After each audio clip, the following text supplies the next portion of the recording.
But again, my name is Jasmine Vigus, and I'm the programs chair for the Great Waters Group. Thank you all for coming this evening. Looking forward to the presentation. So just so you all know, we have this one tonight. Next month, the Sierra Club is helping with the 4th annual African American Environmental Pioneer Awards. And you can find out more about that on the Nearby Nature website. We will be promoting it as well, but that'll be on Monday, February 20th at 6:30 p.m. They're going to be doing in person, and it sounds like also virtual, just depending on capacity and with COVID precautions still. And then in March, we have a program that'll be virtual as well. It's the Rights of Nature Indigenous Activism. We have 2 presenters who will be doing that. That's Monday, March 20th at 6:30 p.m. And then in April, we tend to do a group like Earth Day activity. So we don't have a set program that month, but Sierra Club does tend to do cleanups or other things as well in April. And in May, we have a program that'll be in person. It'll be on Monday, May 15th from 6 to 8 p.m. And it's about making your home more sustainable using community resources. So we have 4 presenters from Milwaukee who will be talking about different things you can do around your home. And then now I will open it up if any of our Sierra Club members want to introduce themselves or talk about things going on as well.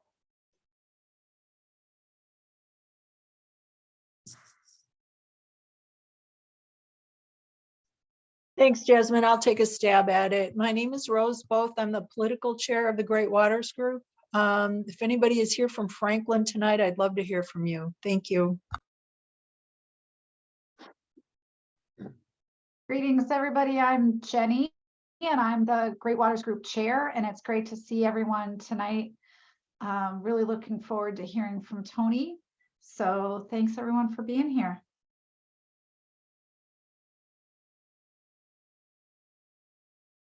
I'm Laura, and I volunteer for the Sierra Club wildlife team and the land team.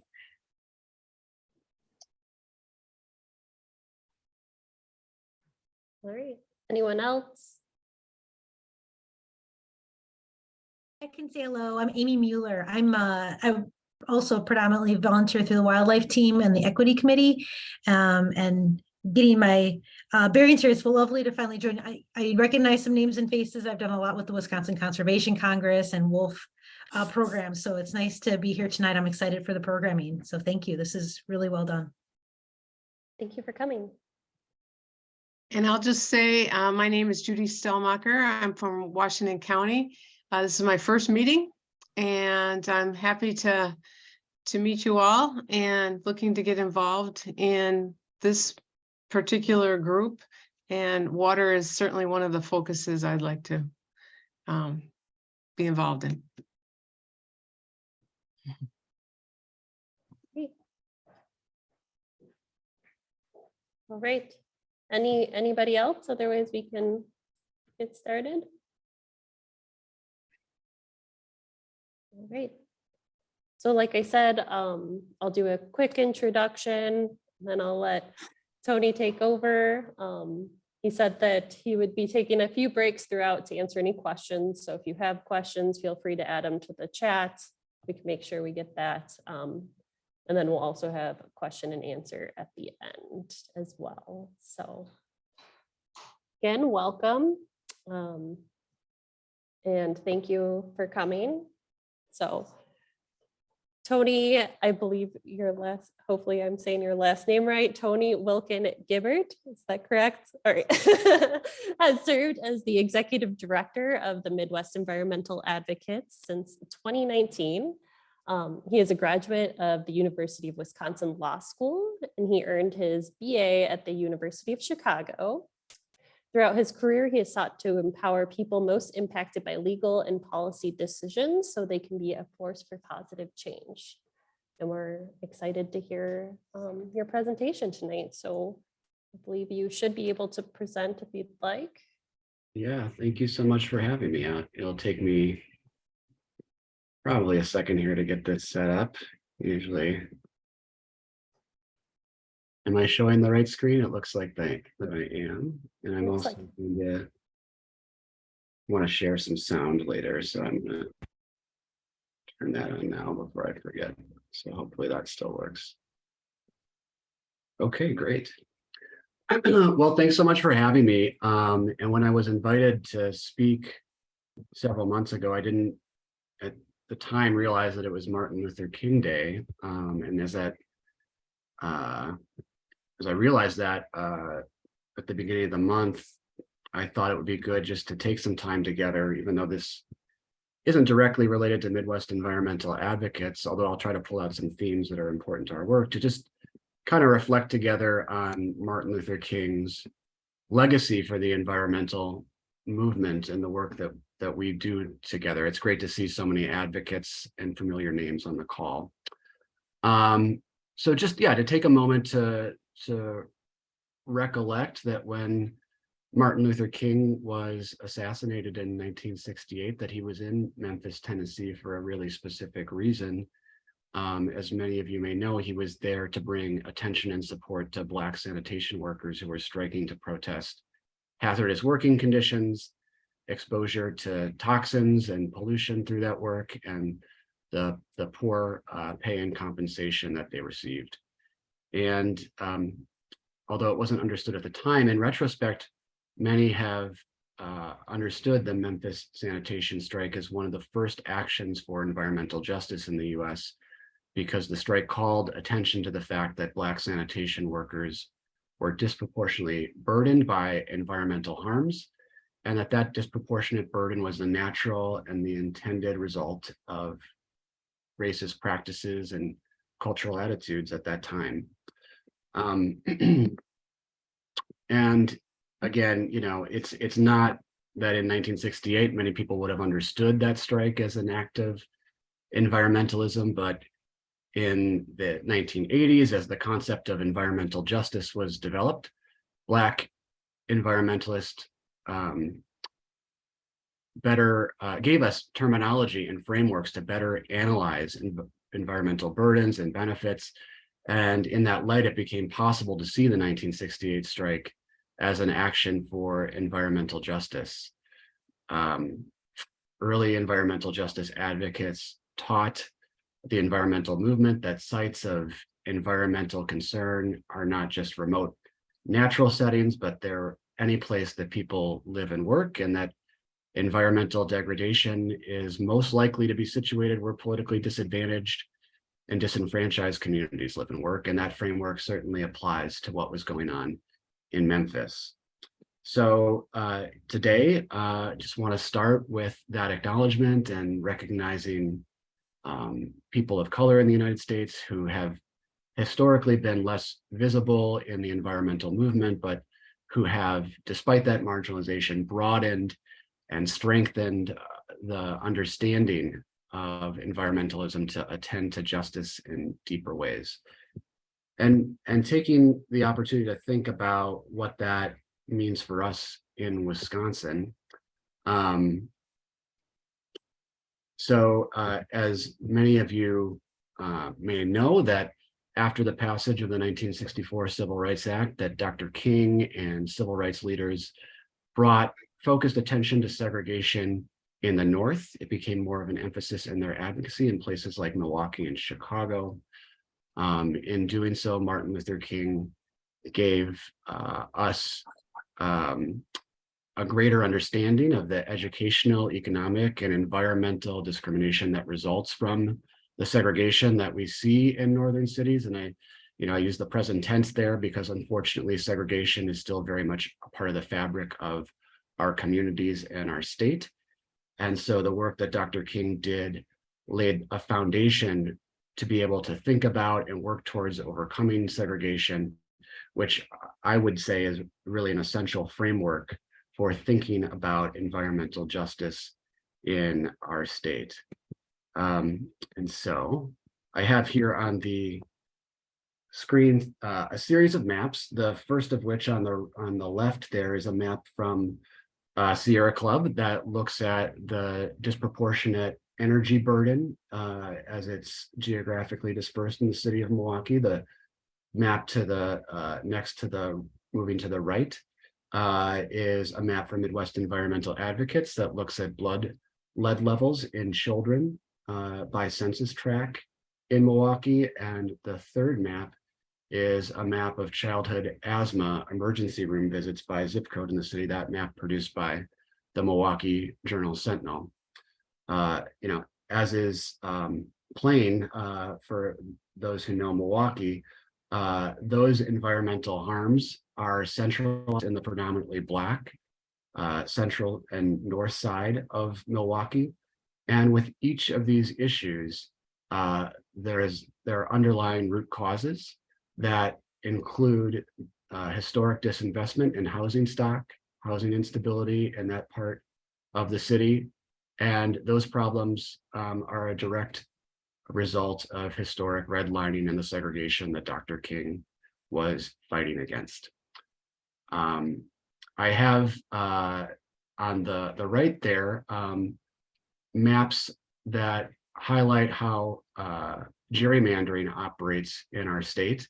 And I think it's important to consider that historic inequality that continues to the present day in light of the way in which urban communities are politically disenfranchised in our state today. And that will be something that we kind of touch on as we think about our advocacy, that is MEA's advocacy in the state and the work that we do. I'd also like to just bring up an article that was in the New York Times several years ago from a climate reporter, Kendra Pierre-Louis. And as you can see there, the headline is, Dr. King said segregation harms us all. Environmental research shows he was right. And the piece cites research that shows, quote, even though white residents in segregated cities are better off than residents of color in those segregated cities when it comes to environmental burdens, those white residents were worse off than their white counterparts in less segregated cities. One explanation for that is that politically disempowered communities are less able to effectively resist the siting of polluting facilities or nearby environmental degradation. That's kind of part of the way that environmental justice operates in our country. But while a relatively politically powerful group may feel insulated or less concerned with that environmental harm because it's not right next door to them, of course, the true effects of environmental harm don't contain themselves or don't respect the boundaries between the good part of the city and the bad side of town.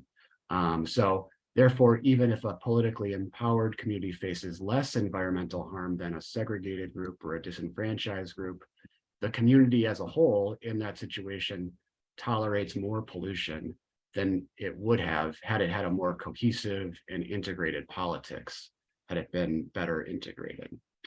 And this is where I'm going to start talking a little bit more about MEA to get to the subject of the presentation, because this idea that greater political equality, that more meaningful and equitable political participation leads to better environmental decision-making is really key to our work. And so let me just tell you a little bit more about Midwest Environmental Advocates. MEA, for those of you who don't know, is a public interest environmental law center that partners with communities facing environmental injustice to secure and protect the rights of all people to healthy water, land, and air. And we were founded over 20 years ago when Wisconsin lost the Office of Public Intervenor. The Office of Public Intervenor, some may know or remember, was an independent environmental law office within the State Department of Justice. And it was a law office that was available and accessible to ordinary Wisconsinites who had an environmental concern. The word intervenor is really descriptive of the office and what it did, because it had the unique power to intervene in environmental matters and litigation even against the state itself when the state was not adequately protecting public rights to a healthy environment. And why is that? Why was there an office that had that kind of unique power to sue the state, even though it was part of the state? That's because the office was designed on the idea that economic interests of polluters and special interests have a distorting influence on the way that government operates at times, that interest groups have a financial incentive and the financial resources to hire lobbyists, to make campaign contributions, and to retain environmental attorneys to push policymaking and policy in their favor, while ordinary Wisconsinites, you and I have really key and important interest in the environmental commons and a healthy environment, we don't have the same financial resources, we don't have the same financial incentives. And so the office was a way to give everyday folks who care about environmentalism more balance, some access to legal and policy resources to represent their interests. So that Office of Public Intervener was a resource for people and communities that just had less political and economic power than the special interests that they were up against. In the mid-1990s, the office was eliminated by Governor Thompson through the state budget process. And a few years later, MEA, Midwest Environmental Advocates, was founded by Melissa Scanlon to fill that void. And so we still see ourselves as the Public Interest Environmental Law Center for the people of the state of Wisconsin, and we strive to put our resources and expertise in their service to create greater equity in environmental policy and outcomes by giving impacted communities access to environmental legal resources and expertise, and greater opportunity to be heard within state agencies, the EPA, and in the courts. Okay, so I know I've spent a great deal of time talking about the 1960s and 80s, and not just now the 1990s. And the topic for tonight is work that MEA has been doing lately and recent victories in the work ahead. So I'm going to focus on a few topics tonight. I'm going to focus on concentrated animal feeding operations, our work with rural Wisconsin communities surrounding CAFOs, Enbridge Energy's oil pipeline Line 5, and Wisconsin's response to PFAS. And then talking about organizing around the lead crisis in Milwaukee. So to start with CAFOs, many of you know that CAFOs are concentrated animal feeding operations. This is a term of art in the Clean Water Act that applies to farms that house more than 1,000 animal units, an animal unit being a way in which the Clean Water Act tries to quantify the amount of manure that various types of animals produce and the environmental impact of those operations. So for context, a dairy, a CAFO, the 1,000 animal unit limit is reached at around 700 cows. So we're talking about significant operations that can have a significant environmental impact, particularly because of the massive amounts of manure that are produced and dealt with in a very confined amount of space. So those of you who have been in Wisconsin for some time are probably aware that the number of CAFOs in our state has steadily increased over the almost last three decades now, both in terms of the number of CAFOs and the number of animal units that are housed in those facilities. This is a map that shows CAFO distribution throughout the state. And one thing that jumps out, of course, right away is the high concentration of CAFOs in Northeast Wisconsin around the Green Bay area, along the Door Peninsula there, and then down the eastern part of the state. And that is especially significant because of the sensitive geology in that region, particularly the karst geology, which is characterized by relatively shallow soil depths that are over highly fractured bedrock. And that geology exists, as you can see on the map there, along northeastern Wisconsin, down eastern Wisconsin, kind of forming a U over to southwest Wisconsin into the driftless area. And the geology of karst is highly sensitive because nutrients and pollutants at the surface can very easily migrate into the bedrock, and from the bedrock into drinking water aquifers. And again, just making the point that there is a high concentration of CAFOs in northeast Wisconsin, and that sensitive geology is present there. So Midwest Environmental Advocates has worked for many years with the Kewaunee County community. Kewaunee County is located at the southern end of the Door Peninsula. As you can see from that satellite image there, it if you just like look at that image, it's hard to imagine that a place like that is surrounded by that beautiful blue water doesn't have abundant, safe drinking water. But Kewaunee County has been saddled with significant drinking water problems that have grown as the number and concentration of CAFOs in that community has grown. On the left is a picture from the first decade of Midwest Environmental Advocacy. That's our founder, Melissa Scanlon, in court with the Tremmel family, who brought a legal action because their daughter was poisoned by bacteria that was the direct result of oversaturation and spreading of manure from a nearby CAFO.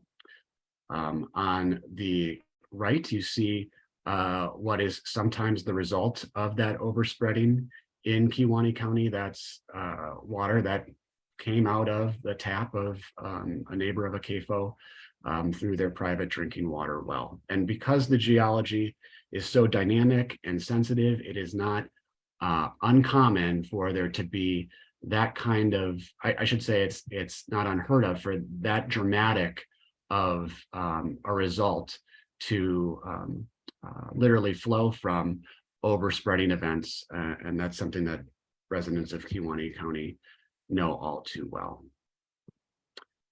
So to talk about a recent victory in the relatively recent victory in the Wisconsin Supreme Court, and also to talk about some of the work that we have ahead of us, I need to tell you a little bit about Kinnard Farms. Kinnard Farms is one of, if not the largest dairy CAFO in Kewaunee County. The center picture there is an aerial view of their massive facility. It's startling when you see it in person. And in 2012, so going back quite a ways, Kinnard Farms was proposing to expand its facility. At that time, neighbors of Kinnard Farms were already experiencing very significant drinking water concerns. On the left there is Linda Koshart, who lives very nearby, and she and her family had already been suffering from bacterial contamination and from infections that were likely the result of bathing and washing with the water that was coming out of their private drinking water well. So already facing really significant impacts. One of the main ways in which CAFOs are regulated is through their WIPDES permit. It is their permitting under the state's permitting program through the Clean Water Act. And so as Kinnard was proposing to expand in 2012, and the state was set to allow that expansion, Linda and her neighbors, represented by MEA, challenged the permit and brought their case before an administrative law judge. In that instance, after litigation, the administrative law judge found in favor of our clients, of the neighbors, and found that the permit had to have enhanced water protection conditions, including an animal unit limit to bring the amount of manure in line with what the landscape could safely absorb, and groundwater monitoring on spreading fields to better understand and limit groundwater contamination that results from overspreading. That was 2014. And what followed was many years of litigation. That litigation is not something we have time to really go into all the twists and turns.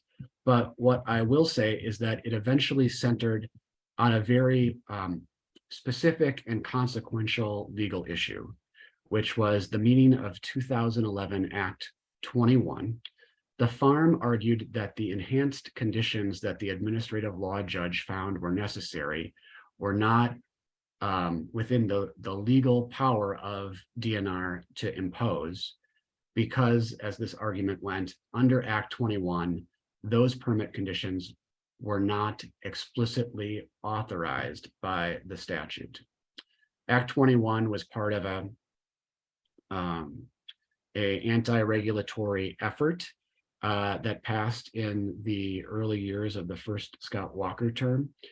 And using Act 21 in this way would have not only set back the Kewaunee County community, but it would have had wider implications, because most environmental regulatory schemes that involve permitting provide explicit but broad authority to the permitting entity to issue fact-specific permit conditions like the ALJ had done here.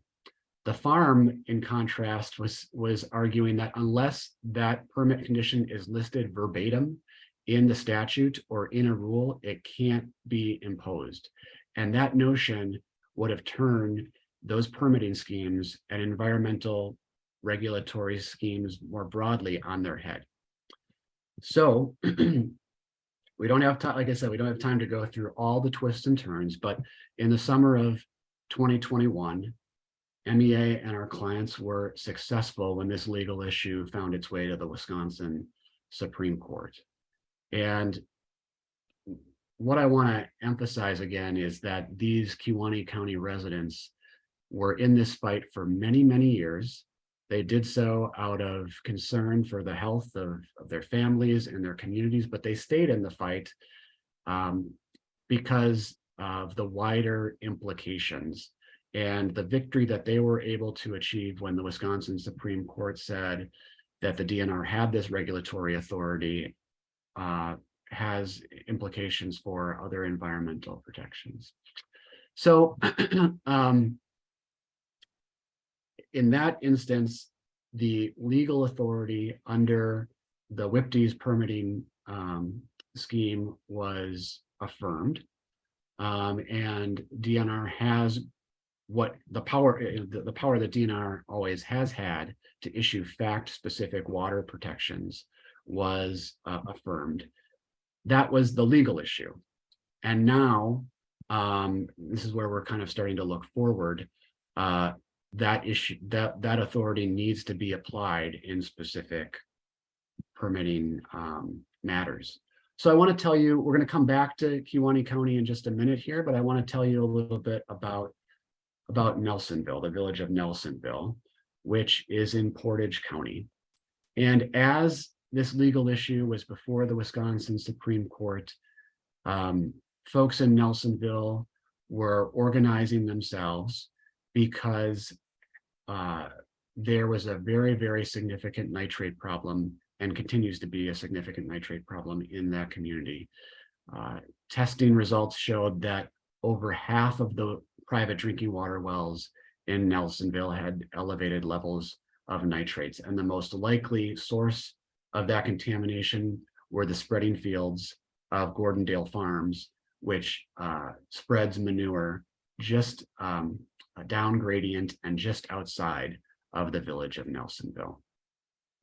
Those residents were also asking for groundwater monitoring so that there is transparency and better understanding of the source of contamination, and so there could be greater accountability. They were being told no by the Department of Natural Resources. And that's when they reached out to MEA. We were able to work with that community to get a settlement agreement with the farm and with DNR that basically said, while the Supreme Court is considering these really important legal issues in the Kinnard Farms case, we will put the permit for Gordondale Farms essentially on hold. And if the Supreme Court affirms DNR's authority, DNR will consider imposing groundwater monitoring around spreading fields. So I know I've been talking here for a little bit. I want to share a little bit of audio from Nelsonville folks. And I think I can do that just so that in your own words, you can hear what they were up against and what they were asking for. Today, basically, state Supreme Court affirmed the DNR's authority to address groundwater. My name is Amberly Schwartz. My name is Marianne Walker. Hello, my name is On Zoom in May. Good morning and welcome to today's hearing on the proposed permit modification for Gordondale Farms. The purpose of this hearing is for the DNR to receive comments on proposed modifications to Gordondale Farms' existing WPDES permit prior to a final decision being made. Nearly 50 people attended the hearing, and 10 stakeholders, including Lisa Anderson, provided public comments in support of requiring Gordondale Farms to install monitoring wells for reauthorization of their permit. Good day. My name is Dr. David A. Bellick. This is Mark Bergman. My name is Amberly Schwartz. My name is Marianne Walker. Hello, my name is Dave Mangan. This is Tor Anderson. Pete Arnson. Hi, my name is Katie Bailey. This is Dr. Ray Reeser. Hi, my name is Lisa Anderson. I live in Nelsonville, Wisconsin. It's been 4 years since Nelsonville residents began pleading with the DNR to require transparency and accountability from Gordondale Farms as part of the renewal of their WPDES permit. Everything in my statement in 2018 is still true today. There is no transparency since all plans and actions of the NMP are self-reported, and there is no accountability since there are no monitoring wells to show the impacts of land management practices in the village's recharge zone. I moved in 2014 with my pregnant wife and year-old son. And at that time, our nitrate levels were about 6 parts per million in our well. By 2018, we were at 21 parts per million. In the time we've lived here, our nitrates have gone from just above 10 to 26 parts per million. By any health standards, it is unsafe to drink, therefore endangering our lives and the lives of our pets. In the last decade, we have experienced several health issues that have been associated with high nitrates in an otherwise young, healthy family. We've seen rare forms of cancer in my pets, a late-term miscarriage in October of 2019, and ongoing thyroid issues. Everyone in my household is affected with hypothyroidism. That is myself, my husband, my 16-month-old son, and my dog. The health consequences are real, and they are happening right now. We are, I think, rightfully expecting the DNR to fulfill its mandate and insisting the local CAFO install a number of monitoring wells located to gather the most accurate information on the CAFO's influence on groundwater and the management of the recharge zones for our aquifer. Just one person, a farmer from a neighboring dairy operation, spoke out against the DNR permit modification. Okay, well, there you hear some of MEA's clients and other Nelsonville community members at the public hearing where they were asking, this is post Wisconsin Supreme Court decision, where they were asking for the DNR to impose those permit terms. So this brings me to what we've been up to this year, or this last year, I guess I should say, 2022. Coming off of the Supreme Court decision from 2021. So in the early part of 2022, the Department of Natural Resources issued preliminary permits for Kinnard Farms and for Gordondale Farms. The Kinnard Farms permit included groundwater monitoring, which was part of what community members were asking for, but it also included an animal unit limit that was extraordinarily high. In the case of Gordondale, the department did propose to impose groundwater monitoring on Gordondale farms. So after those preliminary permits or draft permits were issued, there were public hearings. You heard some of the audio from the Nelsonville residents. And between those two hearings, well over 50 residents and advocates from communities near and far testified and turned out and asked the DNR to use this enhanced permitting authority for greater accountability. And in both cases, the DNR issued final permits for Kinnard Farms and for Gordondale Farms that were in line with what our clients were asking for. In particular, with Kinnard Farms, the DNR lowered the animal unit limit. And you can see there on the right side of the screen, quotes from two of MEA's clients. On the top, Lisa Anderson from Portage County from Nelsonville, saying that in 2022, she feels like it was the first time that DNR was taking some protective measures for their drinking water.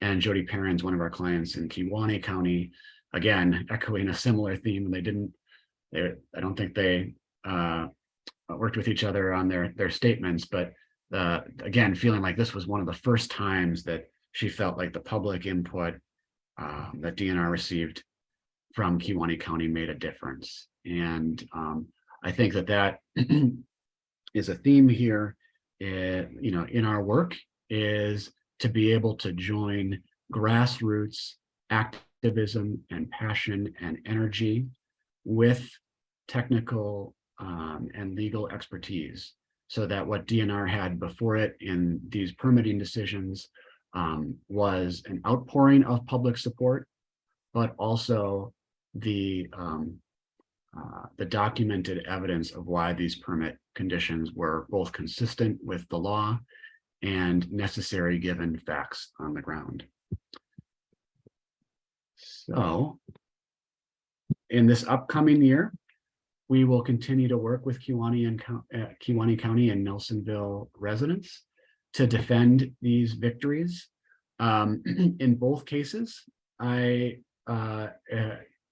need to say, well, it's not surprising, and we had basically planned for this, the farms are challenging these permit conditions. And so there will likely be some litigation in the early part of this year to defend these permit terms, and the state will be defending them, but MEA and community members will also be defending them.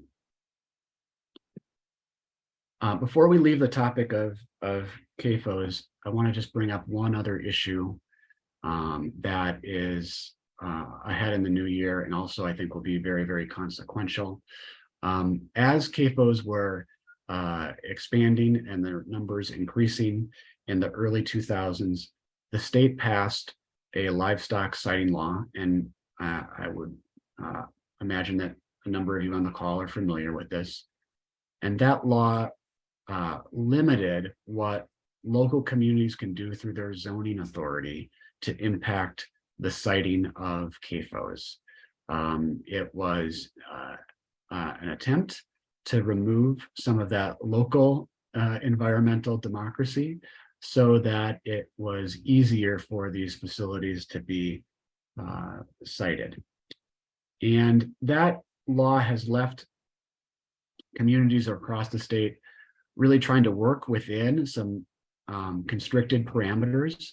And often community members that are concerned about CAFOs know that they face an uphill battle on the state level. And so they ask and advocate with their local governments to protect their water quality and to protect the quality of their environment when facilities are being considered. And a number of local governments have done some proactive things to work within the confines of that state law. However, in 2020, there's a chapter in this story that I find outrageous. Polk County in Northwest Wisconsin was itself working within the confines of the livestock facility siting law to develop some local regulations. And as that was ongoing, lobbying groups, including Wisconsin Manufacturers and Commerce, the state's largest lobbying group, sent a letter to Polk County supervisors threatening them with criminal, not just legal, but criminal liability for continuing down that path. In the aftermath of that threat in 2020, in a very narrow vote, in an 8-7 vote, the Polk County Board scuttled attempts to regulate CAFOs on the county level. In the wake of that decision and that threat, a number of Polk County towns got together and developed a livestock a facility operations ordinance. So not regulating the where of where CAFOs could be cited, but the how under their police powers.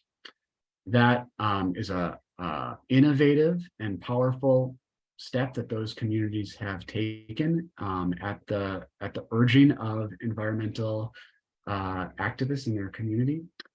And the update on that is that not unsurprisingly, Wisconsin Manufacturers and Commerce has sued one of those jurisdictions and is looking to have that law struck down. I have on the screen a picture of Lisa Dorr, who is a tireless environmental advocate from Polk County and who has been outspoken in support of these local regulatory efforts. This is a really important case, a really important issue, because there are a number of communities across the state of Wisconsin that are watching what will happen in this lawsuit, whether the Polk County, or excuse me, the Polk town ordinances will be upheld or whether they will be struck down, because many other communities are looking to develop similar ordinances. So MEA is not at this stage directly involved, although we've been in real close contact with community members, and we are likely to get involved in some capacity as the matter moves forward. So maybe here's a good time. I said I would pause periodically to take some questions. I know we're a slightly smaller group, so why don't we, if there are 1 or 2 questions, things I could clarify, why don't we do that? If not, I can keep going. Yeah, Tony, I do have a question. This is Rose.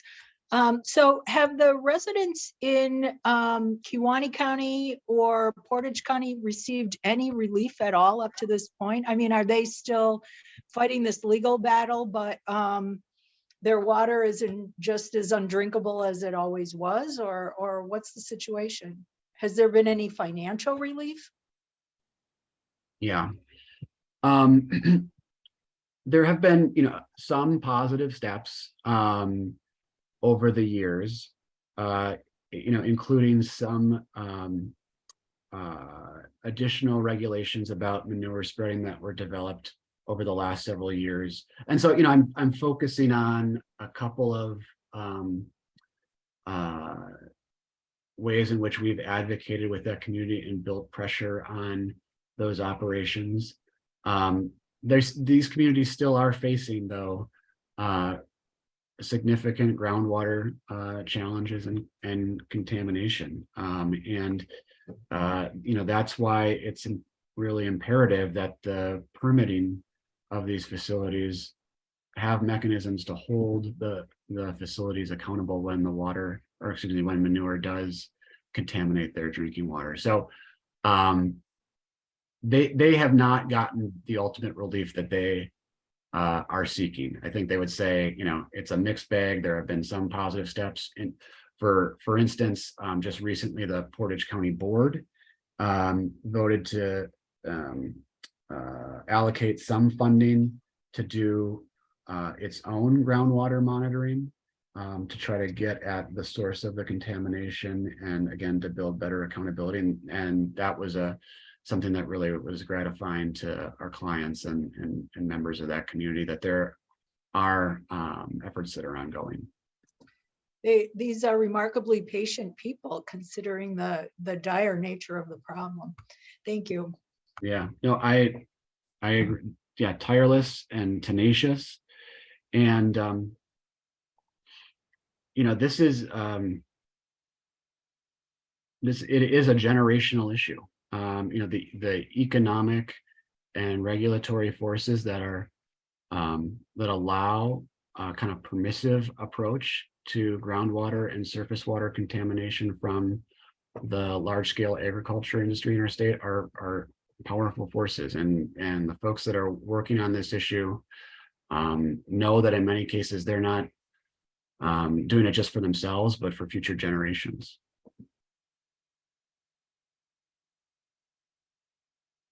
Any other questions? Yes, I have one. I'm very unfamiliar with this problem or dairy things at all, but what can dairy people do with the manure besides spread it, and why do they spread it? Well, so I think your question gets at the fact that this form of agriculture may itself be unsustainable. It may not be possible to work at this scale of industrial agriculture facilities and safely deal with the environmental byproducts at that scale. There are CAFOs that are looking into wastewater treatment facilities that they would actually have on site. And that may or may not be a viable or a better path forward in the future. But the reason that the manure is being spread is because it has to go somewhere. And it is nominally used as a fertilizer, but it is applied at rates well above what is necessary for agronomic purposes.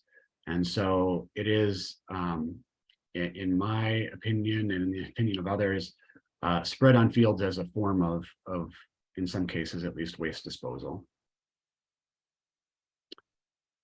So pretty much the thing to do is to not have so many cows. Not in this formation, so the Kinnard Farms has close to 10,000 dairy cattle in one place, right? Like this is not recognizable as of a dairy farm as it's commonly understood. So when there's when cows are allowed to graze in place and there are sustainable agriculture practices that are part of the operations of smaller farms, it is possible, of course, to have responsible dairy farming. So it's not necessarily less cows, it's less cows in a very, very small confined area, concentrating that much manure in such a small space. So those buildings that you showed us are full of cows, and that's the only place they go? Yes.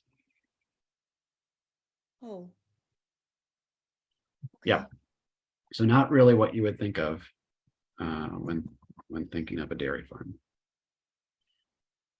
Okay, well, I think we'll have time for more questions at the end. So why don't I just move forward? Oh, one Sorry, more? Tony, Okay. there was one Yeah. person who's had his hand raised. Oh, Don sure. Berber's had his Oh, hand hey, raised. Don, good to see you. Good to hear you. Good to see you too, Tony, and I share your disgust with Wisconsin Manufacturers and Commerce. Can you tell us on what basis they are suing? Are they claiming the town is exceeding its authority? What court would it go to? And is there Yeah. anything else that can be done besides legal action?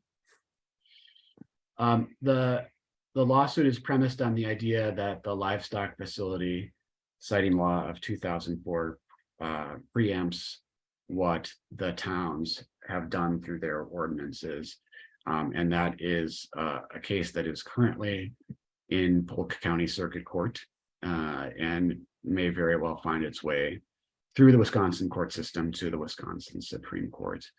What can be done outside of litigation? I mean, ideally, we would have a legislature that would take a different approach to these kinds of issues, and there could be updates and changes to the livestock facility siting law at the very least to provide local communities more certainty and power to be responsive to their constituents.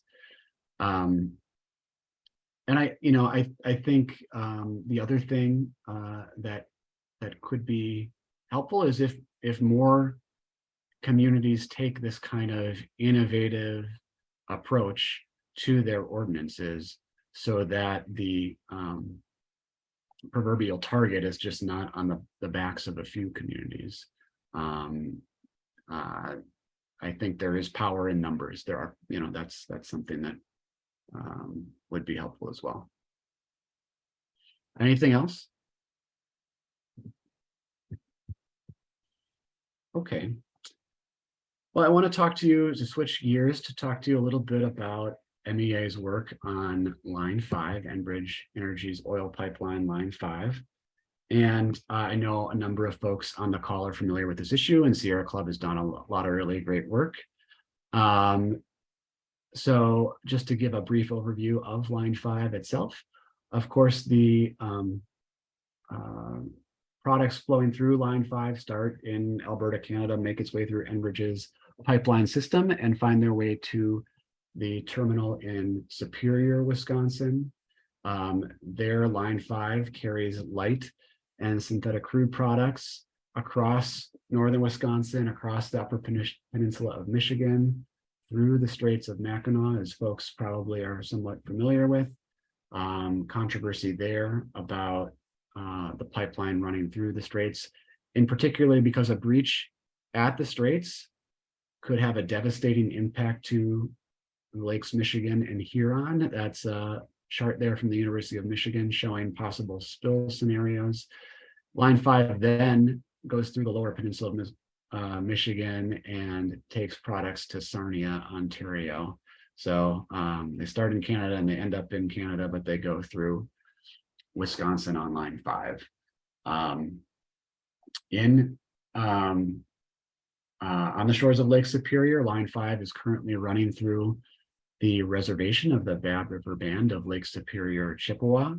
It is operating on the reservation because of easements that were negotiated by the Bureau of Indian Affairs on behalf of the band in the 1950s. So the siting of this dangerous fossil fuel infrastructure on the Bad River Band reservation is really a textbook case of environmental injustice. At this point, the Bad River Band is suing Enbridge in federal court because the easements that have allowed the operation of the pipeline expired a number of years ago. They also have claims that the operation of the line is a nuisance given the spill risks. As a response to the Bad River Band's concerns, Enbridge is proposing to reroute the pipeline just outside of the reservation to affect what is literally an end around the sovereignty and the interests of the band. So MEA does not represent the band, and we're not involved in the band's federal lawsuit against Enbridge, but we do represent Sierra Club, and I might need to get out of this here for a second. We represent Sierra Club and Honor the Earth in matters related to the proposed reroute. And I should note that the band itself is also opposed to the reroute proposal because it keeps an aging pipeline operating in northern Wisconsin on ceded territory and would continue to pose a threat to the climate and to the Bad River watershed and Lake Superior. As part of our representation of the Sierra Club, which we're proud to have and Honor the Earth, MEA has been really involved in the DNR regulatory process around this proposed reroute. And folks on the call probably know, and some of you probably participated in a public hearing in February of last year, where DNR took public comments on a draft environmental impact statement and on permit applications that Enbridge needs to construct the reroute. It's a reroute that would cross over 200 water bodies and impact wetlands. So all of those water crossings, both during the construction and as part of the operation of the pipeline, need to be analyzed and permitted. What we've done so far is, on behalf of our clients, retain a hydrologist who has expertise in analyzing spills and an expert in the social cost of carbon, and also closely scrutinized Enbridge's permit applications.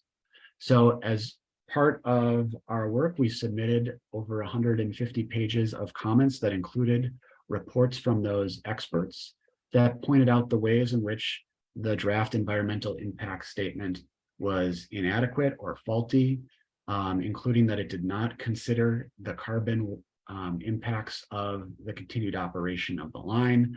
Our expert found that by a conservative measure, continuing to operate Line 5 results in over $50 billion of economic cost as a result of pumping more carbon into the atmosphere.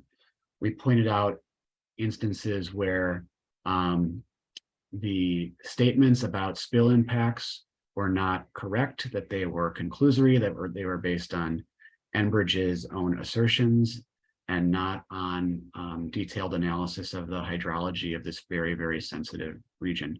And we found a number of instances in where the field surveys and the material that Enbridge was submitting as part of the permit applications was just inaccurate, that they were submitting photographs and maps that did not correspond with one another, at different water crossings.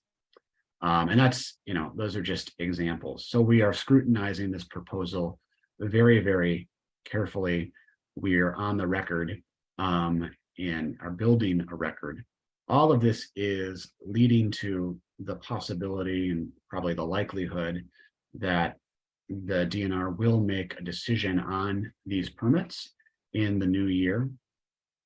And we'll look at what is done at that time. I can't prejudge it, but we are very, very well positioned to challenge any inadequate permitting decisions that allow for the continued operation of Line 5 in northern Wisconsin. The DNR is required to consider all of these environmental impacts in its permitting and to produce a complete and accurate environmental impact statement. So the comments that we provided sets the table for the possibility of closely scrutinizing and potentially challenging any authorizations in 2023.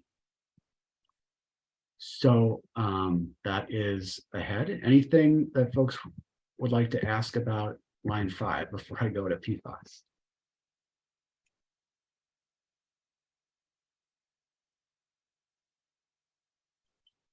If not, there will be time for Tony, this is Don again. And the DNR, their draft environmental impact statement was horrendous. So I don't know what chance, hopefully they're going to do much better on the next one. But the DNR, I believe, is getting a new secretary at the DNR. Do you think that might have any effect? I don't know if you know anything about the new secretary. I don't know a ton about the new secretary. I know that his name is Adam Payne, and he is formerly the county administrator in Sheboygan County. He's worked at DATCAP and worked at Wisconsin Land and Water with county conservationists. Yeah, but I would only be speculating whether what impact his appointment would have on the permitting decision. Yeah, it was just kind of a shock how bad the original one was and how much they kowtowed to Enbridge in terms of what they came out with. So, I felt a little flummoxed by that personally. Yeah, and I will say that in the intervening period, over this last year, EPA wrote DNR to express its view that the draft environmental impact statement was inappropriately adopting conclusory statements by Enbridge, and DNR asked Enbridge for further information and analysis, especially related to spills impacts. So there is, I think, some effort being made at a more accurate and an appropriate level of scrutiny in the final version. We will have to see, though. Anything else? Can I ask a quick question, Tony? Yeah. Can you just review what is the ultimate goal of the Sierra Club? It sounds like there's two bad proposals as far as line 5. I mean, one was to repair it, one was to reroute it. Are we looking to stop it completely? But there's existing pipeline that could be a problem even if the courts go in our favor. So what would be the best case scenario? The overall goal of many advocates, and I think it's fair to characterize the Sierra Club's position this way as well, is to see that the line is decommissioned, that it can discontinue operations. This is a 70-year-old pipeline that has leaked over 1 million gallons over its lifetime. Just in the last year, additional leaks were discovered that are still being investigated. And it's facilitating the continued reliance on carbon intensive infrastructure. So the overall goal is that the line be decommissioned, and I think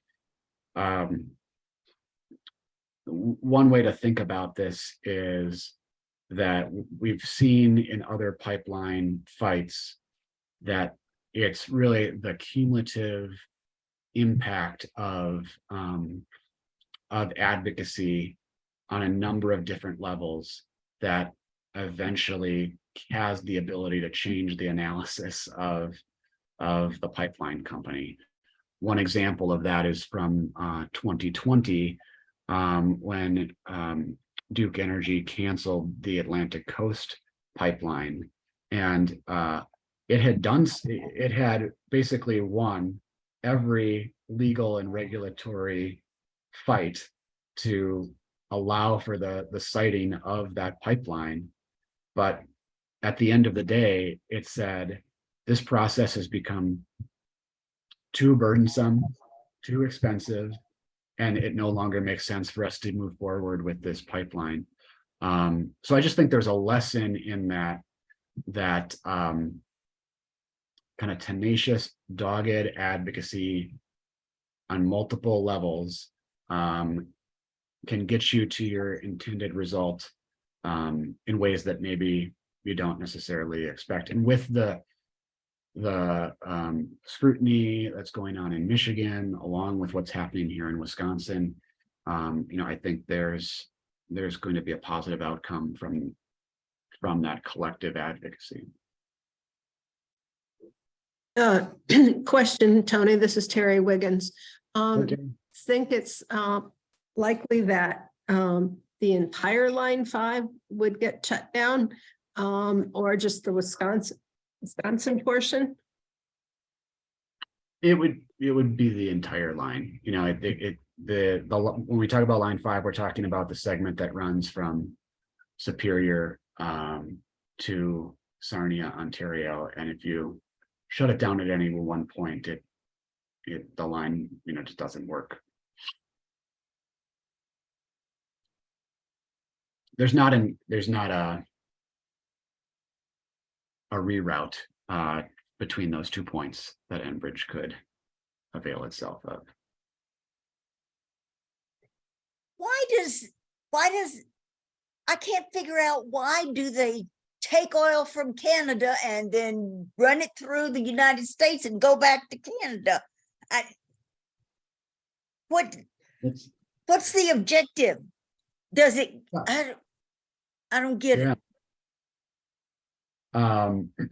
Some of it is sold. Not all of the product goes from Canada to Canada. Some of it is sold as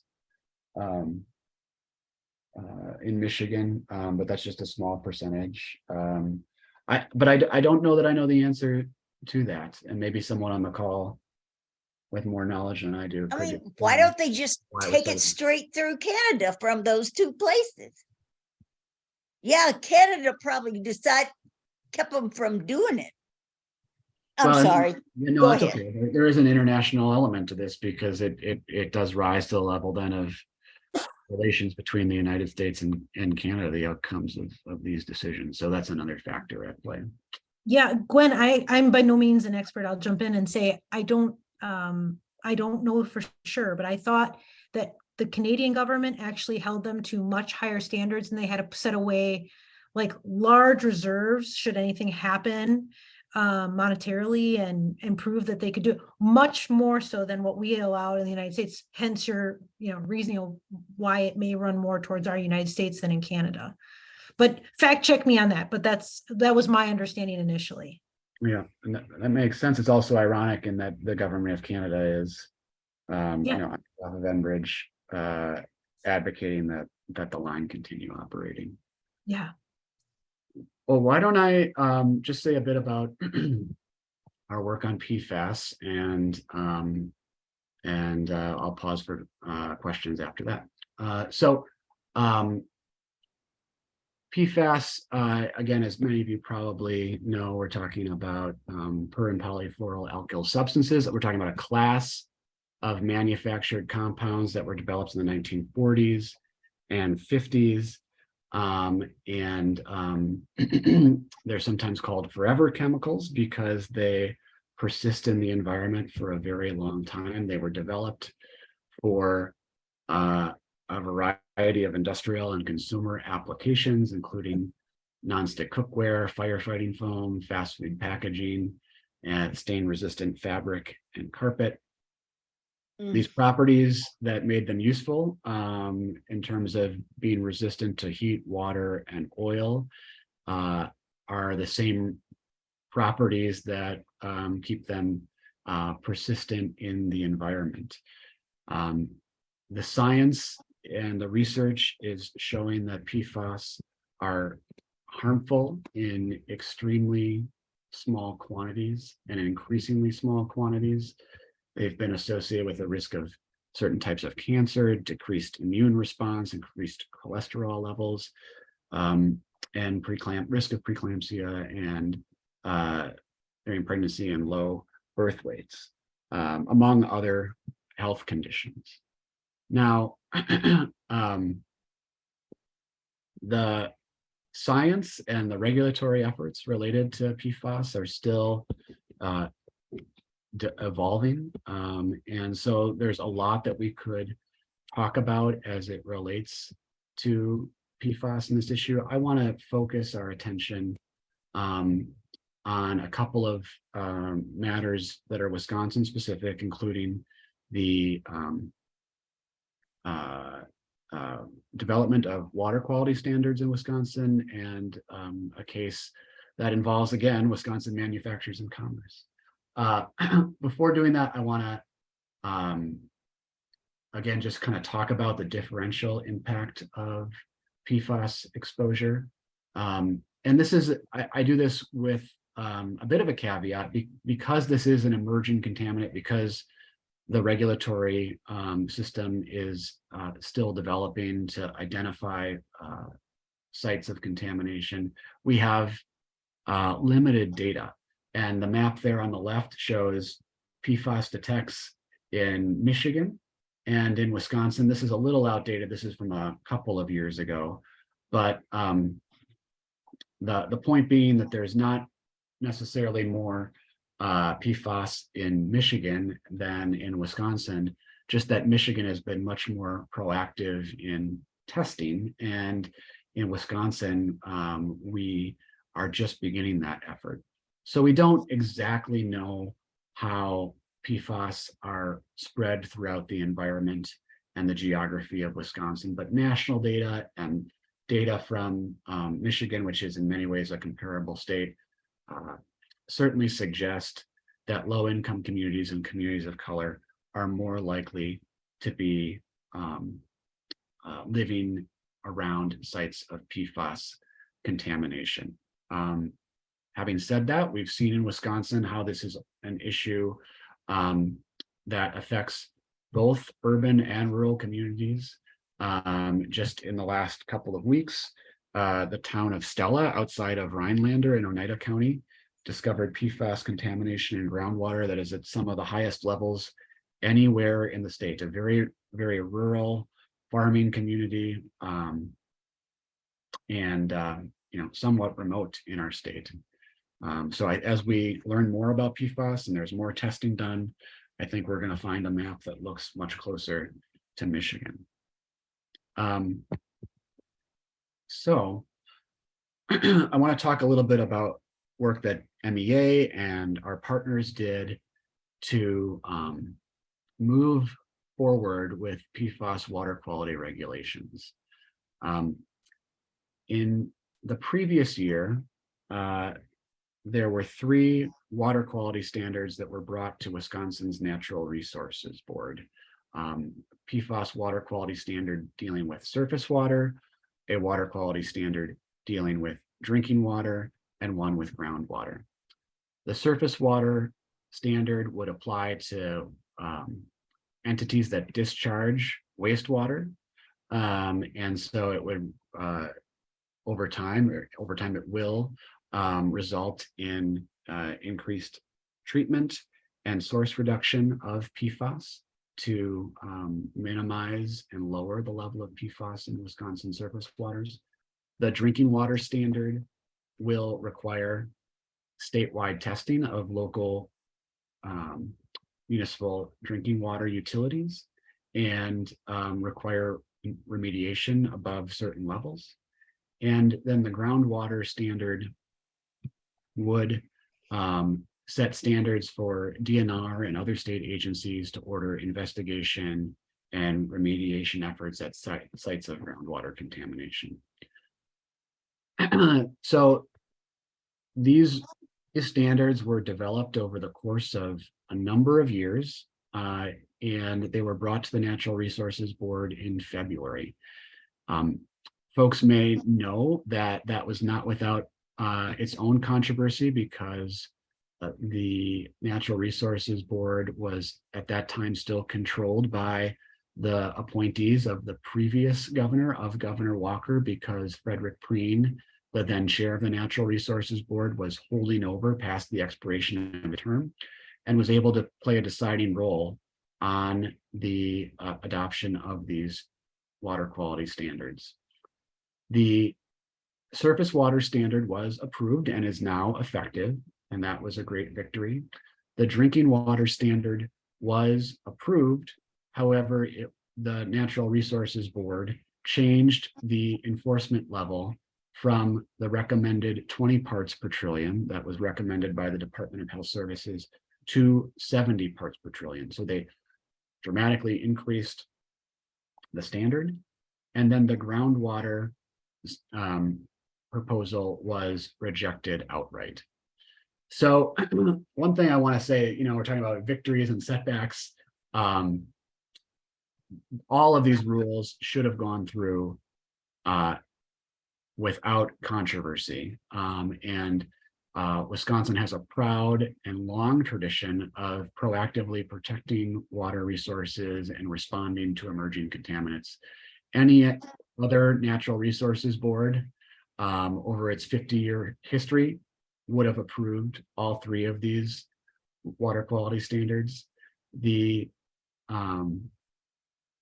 But given what we were up against and what Wisconsin communities were up against in having a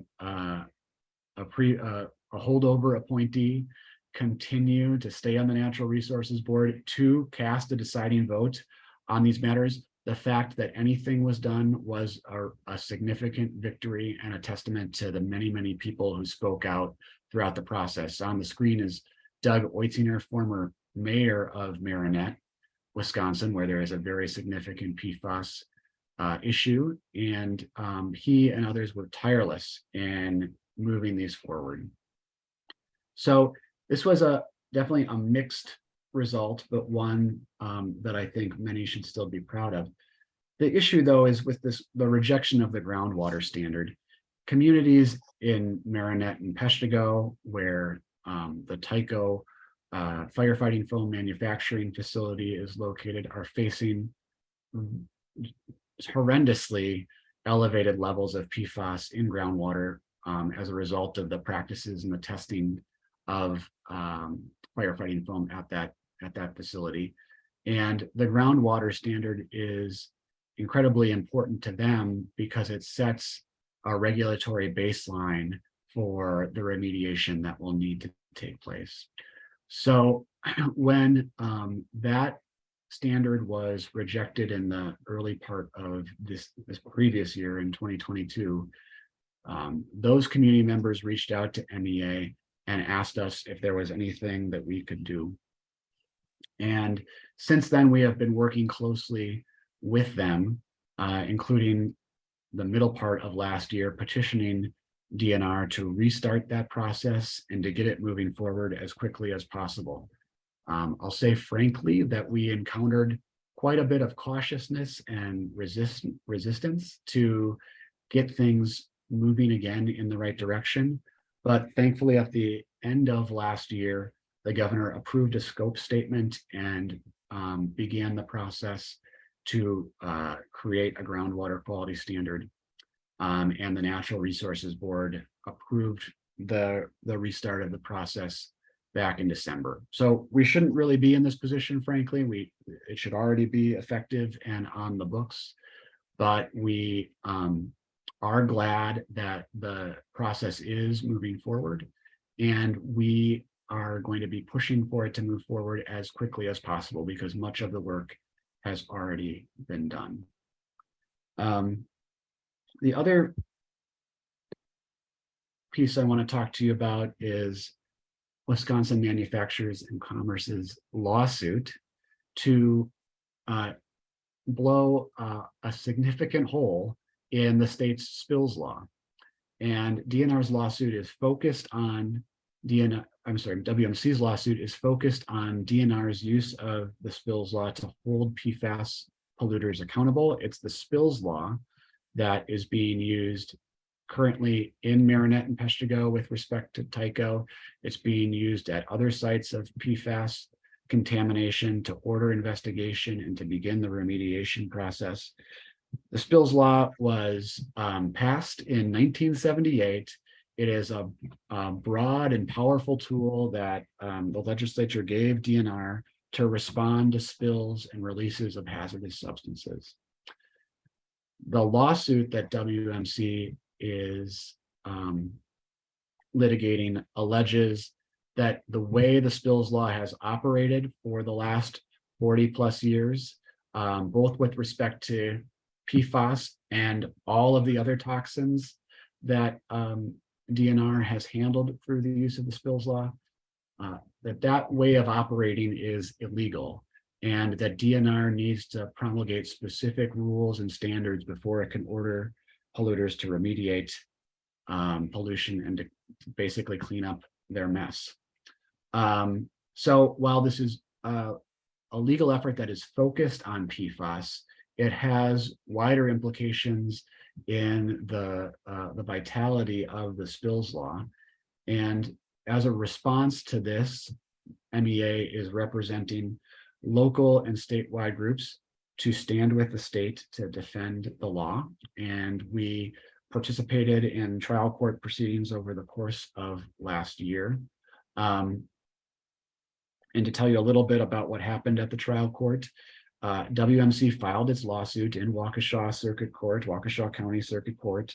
And in fact, not only picking the county they substituted one of the Waukesha Circuit Court judges they got and got a different judge. So they, not surprisingly, were successful at the trial court, at the lower court level, in getting a ruling from that judge that was in their favor.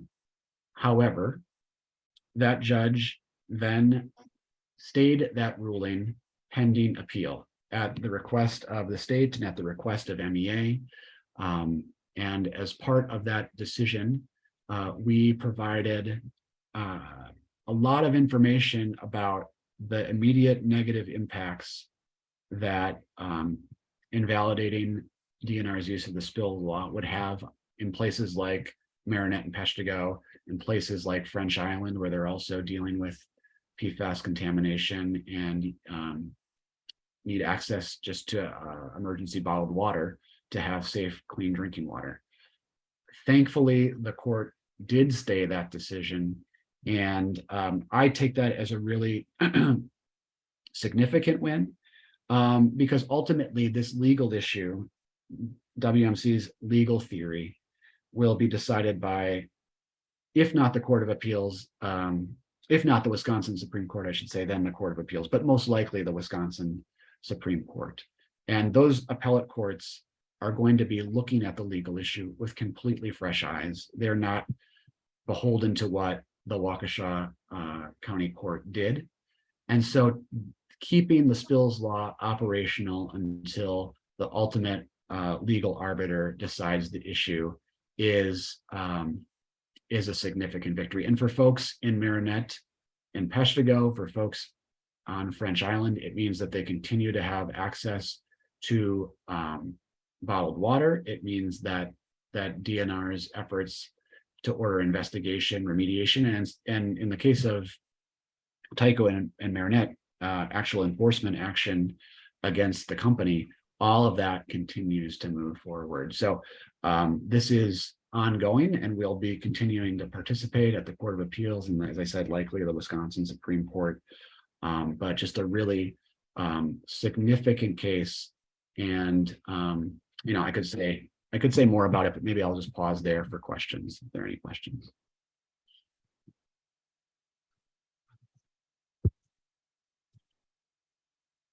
If not, the last thing that I want to talk about is MEA's work with COAL, the Coalition on Lead Emergency. And I know that a number of folks on the call are also involved in COAL, and appreciate the work that all of you do. Just as a little bit of background information, many of you, or if not most of you, know that lead is unsafe at any level. It's especially harmful for infants and developing children, and some of the adverse health effects include brain damage, damage to the nervous system, slowed growth and development, learning and behavioral problems. All of that can affect IQ scores and a decreased ability to pay attention. The way that lead enters the body of kids, it can do so through multiple exposure pathways, including water, and the source of lead being primarily lead water infrastructure and lead plumbing inside homes, but also chipping and peeling lead paint. And that is, in many communities, including Milwaukee, the predominant exposure pathway. So the Coalition on Lead Emergency is a grassroots effort that formed at Hephathah Lutheran Church in Milwaukee at the behest of parents of lead-affected children who are members of that congregation, and has since then been organizing around this issue in the city. And again, to kind of bring us back to where we started tonight, it's critical to understand this environmental issue as also a racial justice issue. I have on the screen a snippet from an interactive map that MEA produced in conjunction with COAL. And that map answers the question, that interactive map answers the question that you see on the screen there. The fact of the matter is that lead service laterals are basically evenly distributed across the city. The older housing stock, housing stock built before 1978 when lead paint was still common, is evenly distributed across the city. So if those exposure pathways are, at least the sources of possible exposure are evenly distributed across the city, why is it that we see such stark disparities and concentration of childhood lead poisoning on the north side of the city? And the proposition that map and that Cole puts forward is that the root of much of childhood lead exposure and poisoning in the city is historic disinvestment in north side neighborhoods, resulting in housing stock that is not just old, but poorly maintained, and the housing instability that residents of those communities face. Those issues are in direct lineage with redlining in Milwaukee and segregation. And again, to kind of come back to some of the themes that we talked about at the beginning part of the evening, there is a political dimension, a current political dimension to that racial injustice. As Governor Evers over the last 4+ years now has proposed different policy initiatives in the state budget to make headway on the lead crisis, the legislature has almost always rejected those proposals, and in some cases explicitly saying they were rejecting it because, quote, too much money would go to Milwaukee. So that to me is an example of the kind of divide and conquer politics that we've seen from the legislature, and the idea that disenfranchising communities through the state legislative process has continuing effects today, continues to perpetuate racial injustice and environmental harm.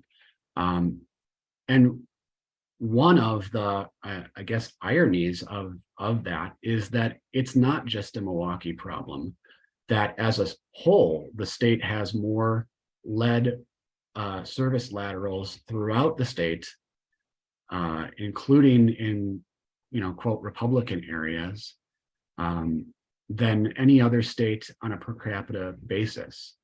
And that we see concerning levels of childhood lead poisoning across the state of Wisconsin. So, this idea that that some people or some communities are insulated from the effects of environmental injustice is faulty. So those are some very, very significant challenges, but Cole has been persistent, it has been creative, and it has been powerful. And it has achieved a number of successes, including the securing of $26 million for increased abatement of lead hazards in Milwaukee homes through the American Rescue Plan Act. In addition to that, $3 million for workforce development so that the communities that are most impacted benefit in terms of their health and in terms of their economic well-being in multiple ways to reinvest in the communities that are most impacted. As a historic achievement, and MEA is working with Cole to build on it and to secure more funding to bring to this fight. Another issue that we are working on is, and that we'll focus on in this new year, is to work to develop a targeted rental inspection program in the city. There have been just amazing success stories in reducing childhood lead poisoning in other jurisdictions including Rochester, New York, where at the basis of that is a well-designed rental inspection program to proactively identify chipping and peeling lead paint, to identify lead hazards before the lead enters the blood of poisoned kids. And in Wisconsin, we face some significant challenges in recreating that success because the legislature has preempted a lot of local laws that relate to the ability to inspect rental properties and to deem them fit for habitation. There are paths forward, though. There are exceptions to that state law that would allow the city to reestablish a rental inspection program, particularly in the most impacted neighborhoods. And so our attorneys are working with Cole to develop that proposal and to bring it to the city council to, again, be tenacious and creative in overcoming the challenges that they face. And another positive development is that the parents of lead affected children continue to lead Cole, and they are continuing to lead it as it grows and looks to establish community resources. For a long time, there's been just a dearth of community outreach and resources and education, particularly on the north side of Milwaukee as it relates to lead, and Cole is changing that. So it's really, really exciting. And I know that folks on the call are involved in those efforts as well. So I'll pause there. Actually, I'll end there and just ask if there are any remaining questions. So Tony, I have one about Cole, and I agree, they've done amazing work. Do you know, has that money, the $26.5 million in ARPA funds and the $3 million for the job training program, have those funds actually started to be allocated and put to work? I heard something recently about how things were still kind of tied up in the city council, I think. Mm-hmm. Yeah. Or with the city Department of Health Services. Yeah, and I'm not surprised that you would hear something like that because for a while it was very, very slow going. However, the Department of Health has gotten contracts out the door, and that is flowing better than it was. At least 2 of the 3 entities that are doing remediation have contracts in place and are active in running the program, and it might be 3 of 3 right now. So that's moving in a positive direction. It happened more slowly than it should have, but again, you're dealing with a city government that is itself strained and underfunded, and it has to follow contracting protocols, and so that was a challenge, but we're headed in the right direction. Yep, and I see a text there that Richard Diaz won the Environmental Hero Award in the previous year, and he is at the center of all of that amazing advocacy. Just quite an inspiration.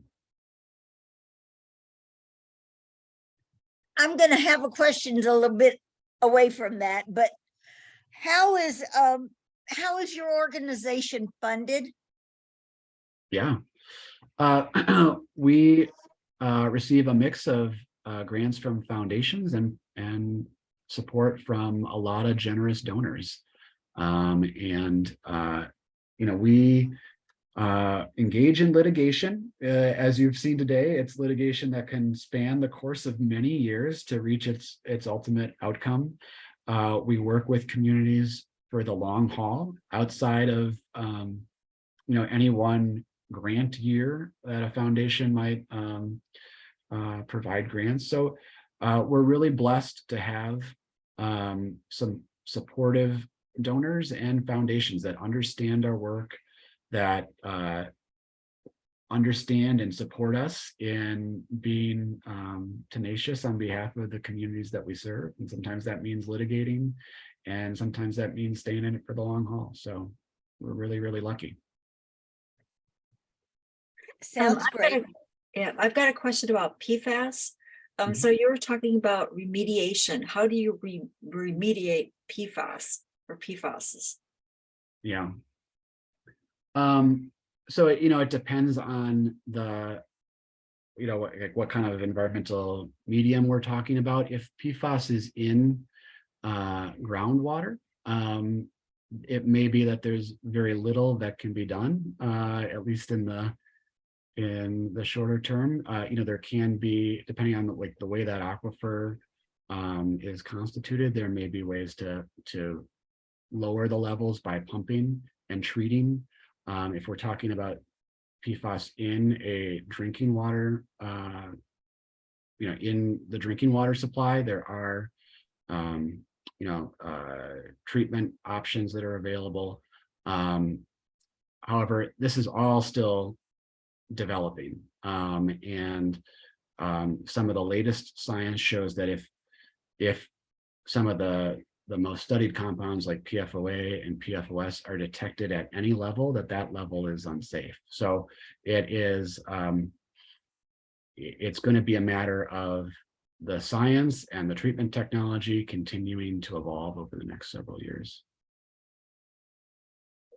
Okay, and then the maps that you were showing, there was a red dot around Milwaukee, and then there was blue dots. So the red dot, what does that indicate versus the blue dots? The a higher concentration? Oh, the PFAS? Yes. That was just a map of sites of contamination, and I would actually have to go back and look and see what the different dots meant. I think it was whether it was detected in drinking water or groundwater or soil. So I'll have to go back and I can I don't know if there are email addresses, but I'd be happy to follow up with you about exactly what the key was for that map. My main point in showing it was to say, look, we're way behind in Wisconsin. Right. And we need to continue testing and getting more information. Okay, thanks. I had a question about that map also. The concentrations in Michigan it just seemed incredibly widespread. Is that all from manufacturing? Is all that contamination from manufacturing? I had no idea there was that much PFAS manufacturing going on. Well, ultimately the source is manufacturing because they're manufactured chemicals and compounds. But because they persist in the environment, there might be intermediary sources. So, for example, one of the concerns in Marinette and likely the town of Stella near Rhinelander, which I mentioned, is that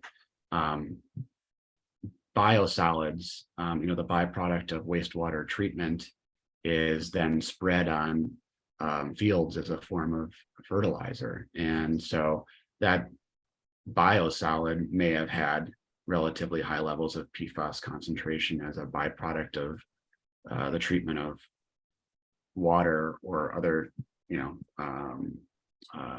effluent that was treated at the wastewater treatment facility. So, these are products, there are compounds that are used in a variety of products and are in many ways ubiquitous throughout the environment, just in varying levels of concentration. Some places like Marinette, Peshtigo being hotspots. Mm-hmm. Thank you.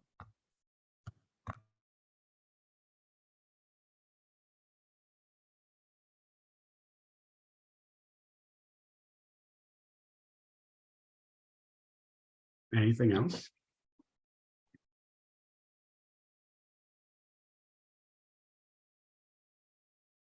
Well, thanks again for having me. It's just so impressive to see this group of people assembled late on a Monday evening here. And like I said, a lot of familiar names and faces, and really value all that you do for our movement. And yeah, just great to be connected to all of you. Thank you very much. Very interesting evening. Really appreciate all your expertise. Thank you. Very informative for me Well, being new here. Thank you. You're welcome. Yeah, Yeah. Tony, I just want to share, someone sent, I had to leave early and sent a text just to me for some reason, but she said, please thank Tony and Great Waters Group for this comprehensive update on all the challenges we face and what to be listening for as we head into 2023. Thanks again. And thanks again. And she had to get her daughter to bed for school tomorrow. So, Understandably, you know. yeah. Thank you so much for presenting and all the work you're doing as well. I forgot to mention, as a thank you for presenting, we are giving you a year membership to Sierra Club as well. So I'll just have to get some information from you in the next few days for that. Awesome. I'm one of the cool people now. Bye-bye. I So- hope you, Tony, I hope you have a lot of help, that it's not just you at MEA. Oh, it's definitely not just me. We have a small but mighty team of attorneys and advocates. Yeah, I'm blessed with some awesome coworkers. Tony, I just wanted to jump in, and it looks like Rose had her hand up, and perhaps this was the same thought. Was do you very quickly want to say anything about the importance of the Supreme Court election coming up? Yeah, I work at a 501c3. So you can't I can't endorse. tell you who to vote for, but I can tell you all of these issues about how political power is distributed across our state are at stake in this election. And it's hard, it would be hard to overstate the importance of this Supreme Court election for the health of our democracy. And as I've tried to allude to in the course of this presentation, that has a direct bearing on the health of our environment as well. And the Great Waters Group, again, we are not, or Sierra Club is not endorsing for the primary. We think they will potentially for the general, but Great Waters Group is going to try and encourage members to get out and vote. And the other thing that, like, I didn't realize till we had a discussion about it, was that because it's an technically nonpartisan election, it's the top 2 vote getters that move on, and not necessarily one liberal and one conservative. So we have to be especially cognizant of that. Yeah, definitely vote in both the primary and the general.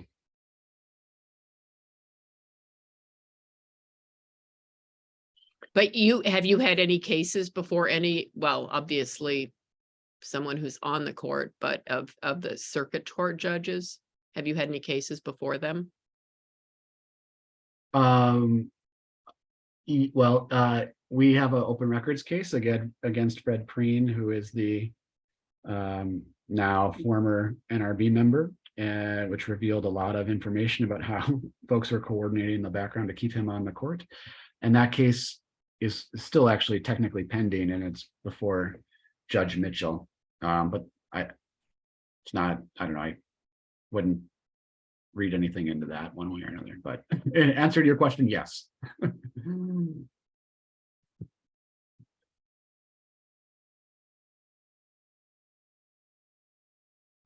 Great. Great. Well, thank you again. I'll send out the recording to everybody as well. Yeah. Yeah, thanks so much for taking the time to join us. This was